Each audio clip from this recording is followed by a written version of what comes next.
नमस्कार, खबरों की खबर देख रहे हैं आप। मैं हूं आपके साथ पूजा। कांग्रेस पार्टी ने राम भक्तों का घोर अपमान किया है। हिंदुओं पर ऐसे आरोप लगाए हैं जिसे सुनकर आप भी दंग रह जाएंगे। पहले सलमान खुर्शीद ने हिंदुओं को आतंकी बताया, फिर राशिद अल्वी ने राम भक्तों को राक्षस बता दिया और जो कुछ बचा कुचा था उसे राहुल गांधी ने पूरा कर दिया। ये कह दिया कि हिंदू हत्यारे होते हैं, लिंचिंग करते हैं। तो अब बड़ा सवाल यह है कि क्या यूपी में राक्षसों हथियारों से कांग्रेस वोट मांगेगी? सवाल यह भी है कि कांग्रेस पार्टी ये क्यों कह रही है? ये गलती से दिया गया बयान है या फिर सोची समझी राजनीति है? गलती एक कर सकता है, लेकिन जब पूरी पार्टी ही हिंदू विरोधी बयान देने लगे तो यह समझा जा सकता है कि कांग्रेस हिंदू विरोधी एजेंडे के साथ चुनावी मैदान में उतरेगी। सबसे पहले आपको सुनाते हैं कांग्रेस नेता राशिद अल्वी का वो विवादित बयान जिसमें उन्होंने जय श्री राम का नारा लगाने वालों को राक्षस बता दिया। आज भी बहुत लोग जय श्री राम का नारा लगाते हैं, वो सब मुनि नहीं, वो निश्चय है। होशियार रहने की जरूरत है। ऐसा लगता है कि राशिद अल्वी रामायण के प्रकांड विद्वान हो गए हैं। इस बयान के बाद जब विवाद बढ़ा तो हिंदुओं को गाली देने राहुल गांधी खुद मैदान में कूद पड़े।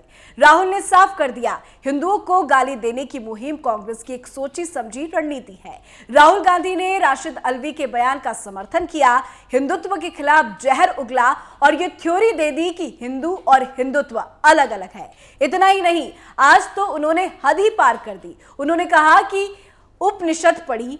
हकीकत यह है कि पढ़ना तो दूर, सारे उपनिषद के वो अगर नाम भी बता दे या उच्चारण भी कर दे तो लोग उनकी बातों पर विश्वास कर लेते। लेकिन राजनीति चमकानी है तो उन्होंने हिंदू और हिंदुत्व अलग अलग बता दिया।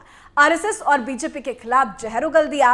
राहुल गांधी ने क्या कुछ कहा है, एक बार जरा आप भी सुन लीजिए। बीजेपी हिंदुत्व की बात करती है। हम कहते हैं कि हिंदू धर्म में और हिंदुत्व में फर्क है, क्योंकि अगर फर्क नहीं होता तो नाम एक ही होता। हिंदुत्व को हिंदू की जरूरत नहीं होती या हिंदुत्व की जरूरत नहीं होती। अगर आप हिंदू हो तो हिंदुत्व की क्या जरूरत? ये नए नाम की क्या जरूरत? राहुल गांधी के इस बयान ने तो साफ कर दिया कि यूपी चुनाव के लिए हिंदू विरोधी प्लान की स्क्रिप्ट गांधी परिवार के नेताओं ने ही लिखी है। उन्हें लगता है कि इस बार के चुनाव में अगर कांग्रेस को जिंदा करना है तो मुसलमानों को खुश करने के लिए हिंदुओं के खिलाफ जहर उगलना ही होगा।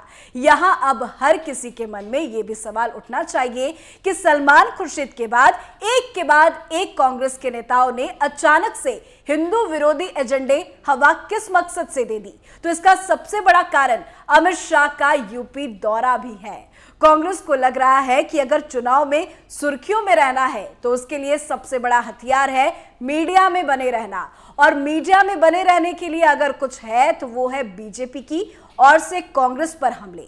इसीलिए कांग्रेस के नेताओं ने अमित शाह के यूपी पहुंचने से पहले हिंदू विरोधी बयान दिए। लेकिन अमित शाह ने कांग्रेस के नेताओं के बयान पर कुछ नहीं कहा, क्योंकि उन्हें पता था कि वो कांग्रेस के नेताओं के बयानों का बखान करेंगे तो इससे कांग्रेस को मीडिया में जगह मिलेगी। लेकिन यहां गौर करने वाली बात यह भी है कि अखिलेश यादव ने कांग्रेस नेताओं के बयान पर कोई भी प्रतिक्रिया नहीं दी है, क्योंकि अखिलेश यादव पहले से ही मुसलमानों को अपने पाले में लाने के लिए मुहिम छेड़े हुए हैं। इसी मुहिम का हिस्सा था उनका जिन्ना प्रेमी बयान। मगर अब कांग्रेस ने तो सीधे सीधे हिंदुत्व को आतंकवाद से जोड़कर मुसलमानों को अपनी तारीफ रिझाने की कोशिश की है, जो सपा के वोट बैंक में सेंधमारी करने जैसा है, जिसका अखिलेश यादव को भी डर लग रहा है। लेकिन इस सबसे अगर किसी को फायदा होगा तो वो है बीजेपी और सिर्फ बीजेपी। इसलिए तो बीजेपी के दिग्गज नेता कांग्रेस के हिंदू विरोधी बयानों को ज्यादा तवज्जो नहीं दे रहे, बस केवल वो बता रहे हैं कि कांग्रेस का अब क्या हाल हो गया है। आपने देखा भी होगा कि इस बार अगर बीजेपी किसी को सबसे ज्यादा टारगेट कर रही है या फिर किसी पार्टी से सीधी सीधी अपनी टक्कर मान रही है तो वो है समाजवादी पार्टी। चाहे पीएम मोदी हो या सीएम योगी या फिर अमित शाह, अब सपा को ही घेरते हुए दिखाई दे रहे हैं। तो अब आपको समझ आ गया होगा कि कांग्रेस हिंदुत्व को क्यों टारगेट कर रही है और इस मामले पर अखिलेश यादव जैसे नेता कुछ भी इसलिए नहीं बोल रहे हैं। तो वहीं बीजेपी ने भी कांग्रेस को अपने हिसाब से घेरा है। बीजेपी प्रवक्ता संबित पात्रा ने कहा है कि कांग्रेस नेताओं के बयान संयोग नहीं प्रयोग है। उन्होंने कहा है कि राहुल गांधी ने मंदिर जाने वालों को लफंगा कहा था। पात्रा ने कहा कि हिंदू धर्म के भीतर 24 घंटे के भीतर 3 बार प्रहार होता है। तो इस तरह से एक तरफ कांग्रेस के यूपी चुनाव के लिए हिंदू विरोधी प्लान की पोल खुल गई है, तो वहीं दूसरी तरफ इससे समाजवादी पार्टी को भय लगने लगा है कि कहीं कांग्रेस ऐसा करके उसके वोट बैंक में सेंधमारी ना कर ले, जिससे बीजेपी को फायदा मिले। क्योंकि अगर मुस्लिम वोट अलग अलग पार्टियों में कटेंगे तो सीधे सीधे इसका फायदा बीजेपी को ही मिलेगा। खबरों की खबर में फिलहाल इतना ही। तमाम बड़ी खबरों के लिए देखते रहिए कैपिटल टीवी उत्तर प्रदेश। नमस्कार।